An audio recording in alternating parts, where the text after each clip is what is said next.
Chinese স্টাইলে ২টা ডিম দিয়ে মাত্র ১০ মিনিটের মধ্যেই মজাদার পুডিং বানিয়ে ফেললাম। এই সিস্টেমটা যদি আমার আগে জানা থাকতো তাহলে হয়তো আর কখনো অন্যভাবে পুডিংই বানাতাম না। এটা এত মজা, প্রসেসিংটা খুবই সিম্পল আর ইজি। মাত্র ১০ মিনিটের মধ্যেই পুডিংটা বানানো যায়। আমি একটা পাতিলে পানি গরম করতে দিয়ে দিলাম আর ইনগ্রেডিয়েন্টস লাগবে শুধু ডিম হলেই হবে। এই পুডিং বানাতে দুধেরও দরকার নাই। প্রথমে আমি 4টা ডিম নিয়েছিলাম, পরে ভাবলাম 4টা ডিম দিয়ে ফার্স্টেই না করি, ফার্স্টে 2টা ডিম দিয়ে এক্সপেরিমেন্ট করি। 2টা ডিম আমি বাটিতে ভেঙে নিলাম। এগুলো রুম টেম্পারেচারে থাকা ডিম, আর পানিটা অলরেডি ফুটতে শুরু করে দিছে। একদম গরম পানি এই ডিমের মধ্যে দিয়ে দিলাম আর ভালোভাবে ফেটিয়ে নিচ্ছি। এখানে শুধু ডিম আর গরম পানির মিশ্রণ আছে, অন্য কিছুই না। কোনো রকমের চিনি বা কিছু অ্যাড করিনি। ওই যে বললাম একদম সহজ আর সিম্পল। এখানে পানি দিয়েছি প্রায় 5 চামচের মতো, বড় একটা চামচ থেকে। আর একটু টাইম নিয়ে আমি ভালোভাবে ফেটিয়ে নিলাম। আর ডিম ফেটানোর পর ওপর থেকে কিছু ফেনা আছে, এগুলোকেও তুলে নিলাম একদম ক্লিন। এখন এই বাটি সহ পুডিংটাকে সেট হতে দিব।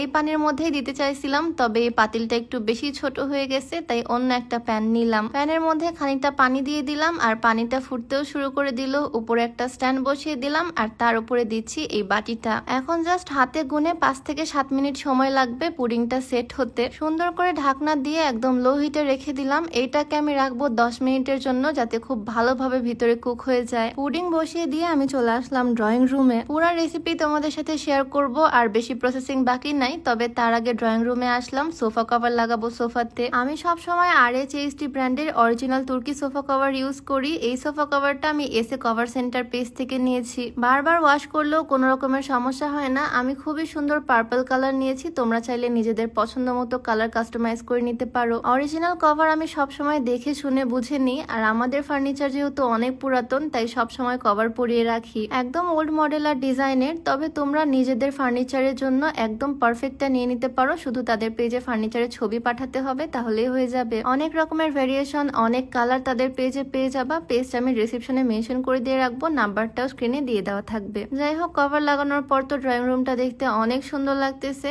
আমি সব সময় সোফাতে কভার পরিয়েই রাখি, যাতে ফার্নিচারটা ভালো থাকে। তো 10 মিনিটের মধ্যে আমার কভার লাগানো শেষ। তারপর চলে আসলাম রান্নাঘরে, আর এই হচ্ছে আমার পুডিং এর অবস্থা। ডিমটা খুব সুন্দরভাবে সেট হয়ে গেছে। চুলা বন্ধ করে দিলাম আর এটাকে সাইডে সরিয়ে রাখলাম। এখন একটা প্যানের মধ্যে চিনি দিয়ে দিলাম 2-3 চামচ। তুমি কেমন মিষ্টি খাও সেই অনুযায়ী চিনিটা অ্যাড করতে পারবা। আর তার মধ্যে আমি দিয়ে দিচ্ছি বাটার, যাতে খুবই সুন্দর বাটারি একটা টেক্সচার, একটা ফ্লেভার আসে। সামান্য পানি আর একটু এলাচের গুঁড়া অ্যাড করেছি। চাইলে গোটা একটা এলাচ দিতে পারো, যাতে ডিমের কোনো রকমের গন্ধ না আসে। এই তো আমার চিনির ক্যারামেলটা একদম রেডি। এখন জাস্ট পুডিং এর উপরে আমি এই ক্যারামেল সসটা ঢেলে দিব।